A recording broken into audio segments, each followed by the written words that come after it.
안녕하세요. 저는 멘토를 운영하고 있는 노조아입니다. 영어 회화 고민 많이 되시죠?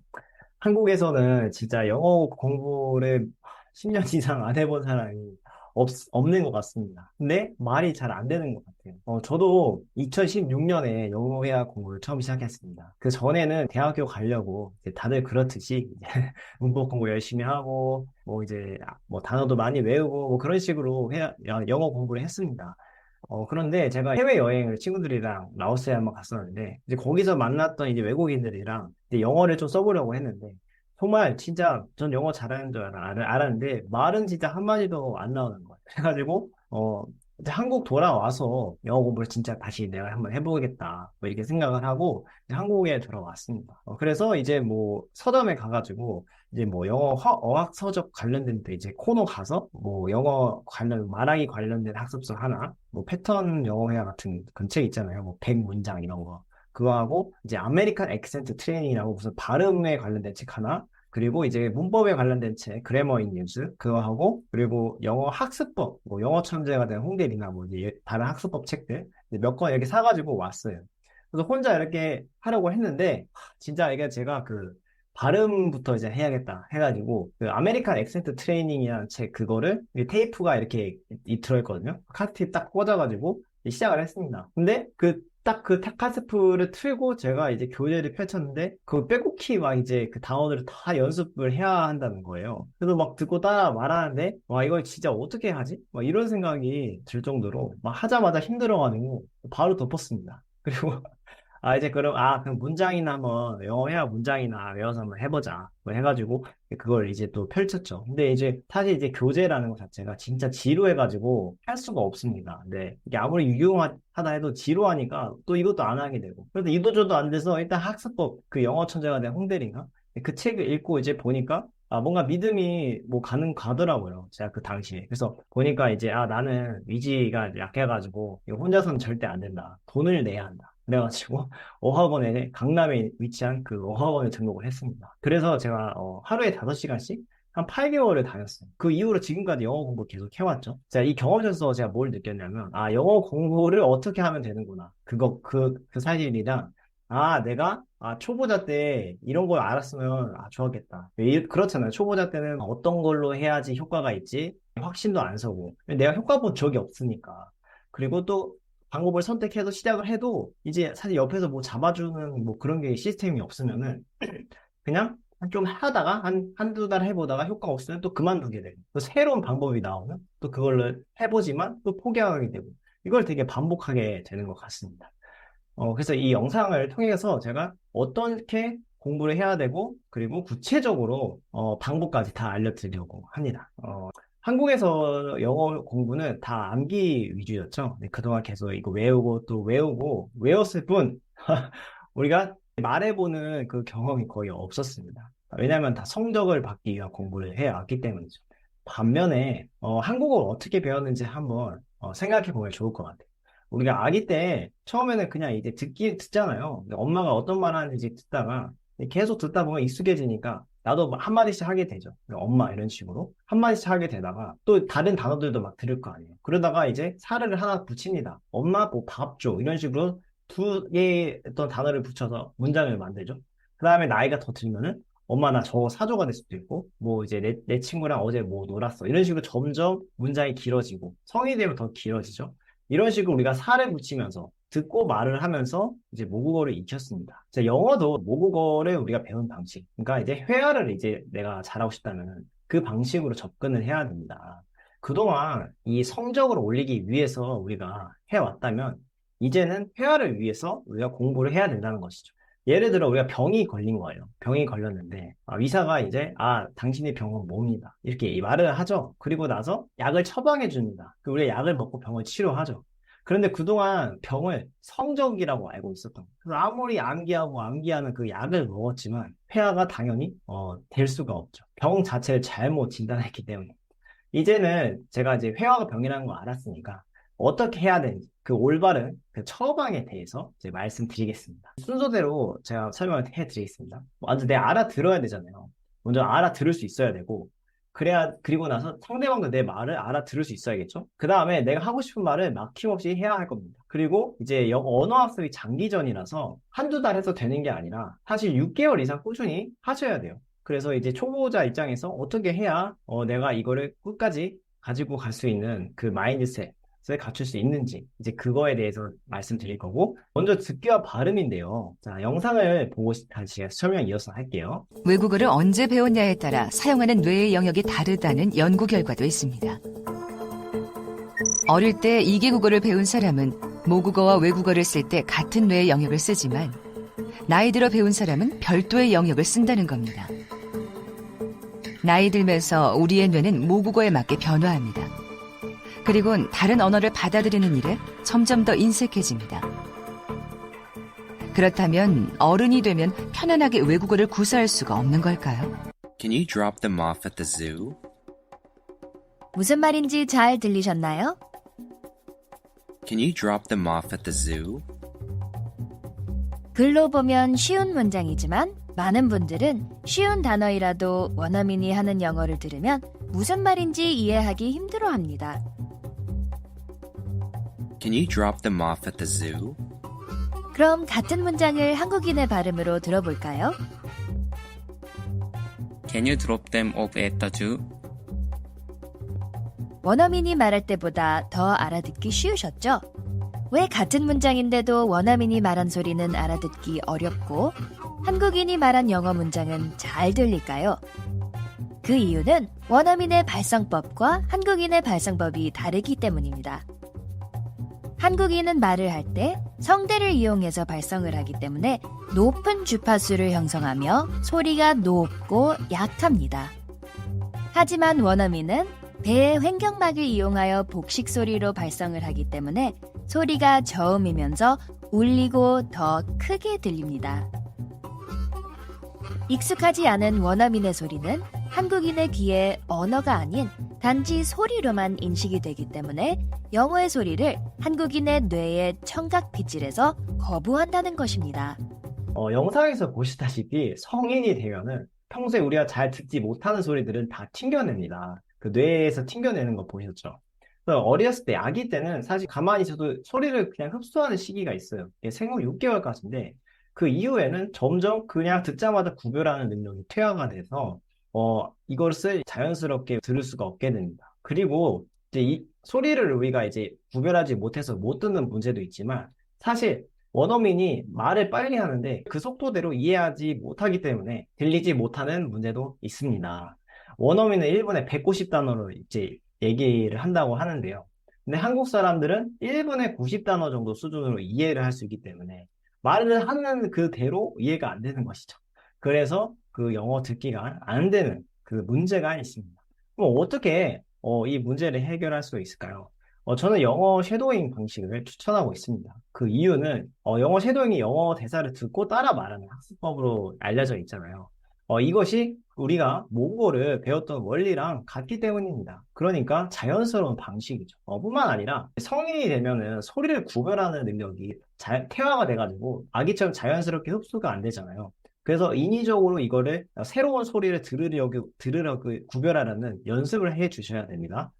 근데 이제 영어 쉐도잉을 통해서 이게 가능하다는 거예요. 그러니까 우리가 아까 그 영상에서 Can you drop them off at the zoo? 이런 식으로 이제 원어민이 말하는 소리랑 한국인이 Can you drop them off at the zoo? 이렇게 말하는 소리가 되게 달랐잖아요. 근데 우리가 원어민이 말하는 소리를 계속 따라 말하면서 점차 유사하게 소리를 내면 우리도 원어민처럼 소리를 낼 수 있게 되고 그래서 들을 수도 있게 되는 것이죠. 뿐만 아니라 쉐도잉을 함으로써 우리가 따라 말할 수 있게 되면 발음도 당연히 개선이 되고 그리고 이제 그 말하는 속도대로 우리가 듣고 이해하는 연습도 같이 하기 때문에 직청직해 연습도 됩니다. 그래서 그러니까 듣기와 발음 문제를 해결할 수가 있는 것이죠. 다음으로는 이제 말하기 학습에 대해서 말씀드리려고 합니다. 일단 영상을 먼저 보실게요. 인간의 기억은 두 가지입니다. 첫째는 흔히 암기한다라고 말하는 기억입니다. 책을 읽고 지식을 쌓거나 약속 시간을 의식적으로 기억하는 것과 같은 서술적 기억입니다. 또 다른 하나는 흔히 운동기억이라고 말하는 겁니다. 운동을 하거나 악기를 다루는 것 같이 무의식적으로 기억되는 절차적 기억입니다. 서술적 기억은 뇌의 바깥 부위에, 비서술적 기억은 뇌의 안쪽 부위에 저장됩니다. Declarative memory, you can learn stuff in declarative memory very quickly. If I say to you, the capital of Mongolia is Ulaanbaatar, if you didn't know that before, you know that now after one single incident, one single presentation of that information. Whereas learning to ride a bicycle takes time. It takes practice, right? 모국어의 경우 어휘는 의식적인 서술 기억으로, 문장 규칙은 무의식적인 절차 기억으로 저장됩니다. 하지만 외국어의 경우엔 상황이 다릅니다. And when you're learning the grammar in the classroom, for example, that's learning in declarative memory. The rules of the grammar are this, the noun comes before the verb or whatever. Okay? So you're learning in declarative memory. So you can learn the grammar either in procedural memory, like as in the native language, or in declarative memory in the second language. 외국어의 문장 규칙은 모국어와는 다르게 무의식적인 절차 기억이 아닌 의식적인 서술 기억으로 저장됩니다. 우리가 단어를 암기하는 것처럼 말이죠. 절차 기억은 빠릅니다. 그래서 원어민은 영어 문장 규칙을 의식적으로 생각하지 않아도 자동으로 영어가 나옵니다. You can't eat that in England, so it's really good. Yeah, I like barbecue. 하지만 영어가 외국어인 한국인들의 경우 문장이 서술 기억이기 때문에 의식적으로 생각하고 기억해내야 합니다. 그러다 보니 말이 더딜 수밖에 없습니다. 외국어의 문장 구조도 모국어처럼 무의식적인 절차 기억으로 저장하는 방법 어디 없을까요?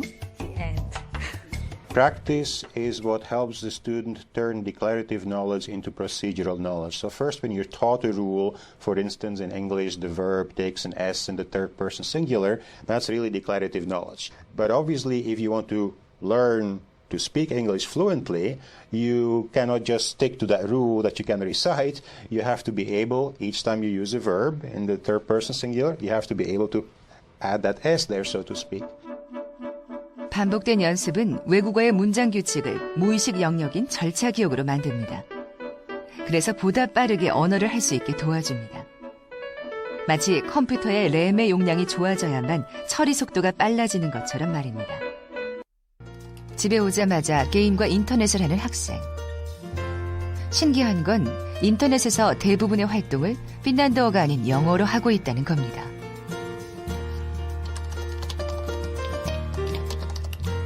I can speak English, but I don't really understand how the grammar works. Like the rules of the grammar, like what words belong where. I just hear which sounds good and I just put the word there and mostly it's right. 인구가 500만 명밖에 안 되는 작은 나라. 그래서 핀란드어로 된 영화나 드라마, 게임 등은 많지 않습니다. 때문에 아이들은 아주 어릴 때부터 영어로 된 TV나 영화를 보면서 영어 환경에 노출됩니다. 영상에서 보셨다시피 우리의 기억은 두 종류가 있습니다. 절차 기억과 서술 기억이죠. 서술 기억은 우리가 익숙하죠. 암기하는 지식입니다. 그래서 우리가 어휘를 외우거나 문법 공부를 하거나 그동안 한국에서 해왔던 방식의 어떤 학습을 하면은 저장되는 기억, 그게 서술 기억이고요. 반면에 이제 절차 기억이라는 게 있습니다. 우리가 자전거를 처음 탈 때를 한번 제가 예를 들어볼게요. 처음에는 이게 뭐 브레이크가 어디 있고 핸들이 어디 있고 또 패들이 어디 있고 이제 다 그걸 내가 머리로 이렇게 보면서 이제 생각하면서 이렇게 다 맞춰 가잖아요. 그러면서 이제 막 타다 보면은 이게 점점 익숙해지고 그리고 이제 나중에는 그냥 신경 안 쓰고 생각하지 않아도 몸이 기억하죠. 바로 이겁니다. 이게 절차 기억이에요. 몸이 기억하는 거. 그래서 우리가 이제 말하기, 이런 표현 같은 경우는 몸이 기억을 해야 그 막힘없이, 아까 그 원어민이 말하는 거 보셨죠? 막힘없이 말이 나오는 거예요. 막힘없다는 건 생각 없이라는 얘기죠.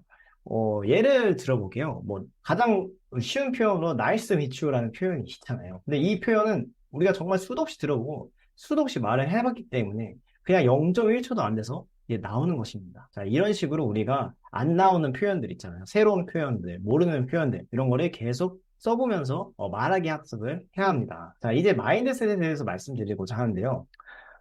가장 중요한 건 꾸준함입니다. 자, 여러분 이제 처음 시작하시면은 일단 바로 효과가 안 나요. 그래서 나 이거 영어 안 될 것 같은데 이 방법이 맞나? 이런 마음이 들면서 뭐 그만두게 되는 경우가 있습니다. 근데 제가 말씀드렸죠.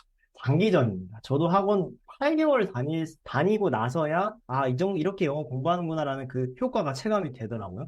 진짜. 그래서, 이게 오래 걸린다. 그래서 멈추지 않아야 된다. 조급함을 내려두셔야 된다. 되게 중요한 것 같고요. 두 번째로는 이 매일 많이 해야 된다는 생각 때문에 빨리 뭔가 정말 영어 잘하는 사람들처럼 저도 그 마음 다 이해합니다. 저도 그랬기 때문에 하고 싶은 마음 때문에 뭔가 많이 해야겠다 이렇게 하는데 그러면 또 힘들어서 그만둬요. 그렇기 때문에 매일 한 개라도 내가 진짜 제대로 듣고 따라 말하는 연습을 해서 들을 수 있게 연습하고, 발음도 연습하고, 또 표현도 하나 익혔으면은 계속 써보는 거예요. 여러 가지 방식으로. 그래서 그런 식으로 내가 하루에 하나라도 쌓아간다고 생각해 주시면은 훨씬, 이제 꾸준히 하는데 좋을 것 같습니다. 마지막으로는 이제 아무래도 혼자 하면은 포기하게 됩니다. 저도 진짜 많이 해봤고요. 예. 그래도 제가 돈을 내고 학원에 간 거죠. 그렇게 의지가 강하지 않으니까.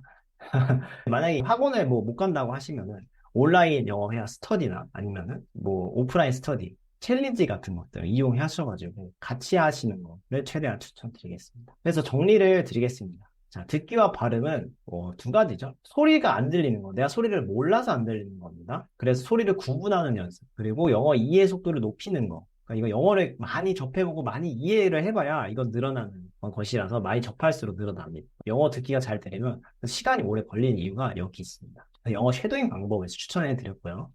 두 번째로는 말하기, 표현을 그냥 써보는 겁니다. 근데 뭐 문법을 암기하고 외우는 이런 방식이 아니라 저는 검색하기, 그러니까 찾아서 써보고 또 까먹잖아요. 그럼 또 찾아서 써보고 이걸 반복하면 그 아까 자전거 처음에 이제 헷갈렸지만 그 다음부터 생각 안 하고 그냥 타듯이 그 말하기 표현도 새로 익힌 표현도 그냥 자동으로 나오게 되는 것이죠. 그래서 많이 써보는 게 그냥 중요하다. 그리고 마지막으로는 이제 꾸준하게 해야 이 회화 실력이 늡니다. 그래서 언제까지 해야 되냐. 그래서 이게 되게 또 그 고민이시잖아요. 저거 얼만큼 해야 되냐. 뭐 영어 회화 공부 진짜 한도 끝도 없는 것 같아요, 이게. 근데 제가 이제 정말 2016년부터 지금까지 영어 회화 공부를 해왔잖아요. 그래서 제가 느낀 바를 말씀드리면 완벽할 때까지가 아닙니다. 제가 진짜 완벽할 때까지라고 한동안 오래 생각을 해왔었거든요. 그러니까 항상 영어 공부를 하면서도 나 왜 이렇게 영어 못하니? 이 생각을 한 몇 년 했습니다. 근데 제가 영어를 정말 못한 건 아니었고 한 3년 정도 이제 했을 즈음에는 진짜 미국 자유여행도 갔다 왔고 호주 워킹 홀리데이도 갔다 왔고 제가 지금 영어 교육회사 만들어서 지금 5년 차 운영하고 있죠. 원어민들이랑 영어도 막 얘기하고 있었고, 그러니까 영어를 쓰는 데 있어서 지장이 없었거든요. 근데 제가 자꾸 완벽해야 돼 이 생각 때문에 나 왜 이렇게 부족하지? 이 생각을 많이 했던 것 같아요. 근데 제가 이제 나중에 그걸 깨달았습니다. 생각을 깨닫고 그냥 만족할 때까지 해야겠다라고 마음을 먹으니까 엄청 마음이 편해졌어요. 그러면서 제가 영어 공부를 즐길 수 있었습니다. 그래서 여러분도 내가 막 정말 영어 잘하는 동시 통역사만큼 잘해야겠다 이것보다는 내가 이 정도면 충분하지 않나? 사실 정말 그 정도면 충분하실 거예요. 예. 그때까지 내가 그냥 매일 조금씩 꾸준히 간다고 마음을 먹으시는 게 되게 즐길 수 있는 방법인 것 같습니다. 긴 영상이었습니다. 그래서 마지막으로 이제 멘토링이 이 일을 하는 이유에 대해 설명을 드리고 영상을 마치도록 하겠습니다. 자, 언어를 익히는 것은 사실 뭐 방법도 중요하지만 꾸준히 해야 된다. 그래서 태도도 모두 중요합니다. 우리가 올바른 학습법도 알아야 되고 또 꾸준히 연습까지 한다면은 누구나 영어로 사실 대화할 수 있는 거죠. 특별하지 않다고 생각합니다. 누구나 할 수 있는 것이라고 생각합니다. 그래서 멘토링은 멘토와 잉글리시의 합성어입니다. 그래서 스스로 학습하실 수 있도록 옆에서 도와드리는 멘토가 되겠습니다. 영상 봐주셔서 감사합니다.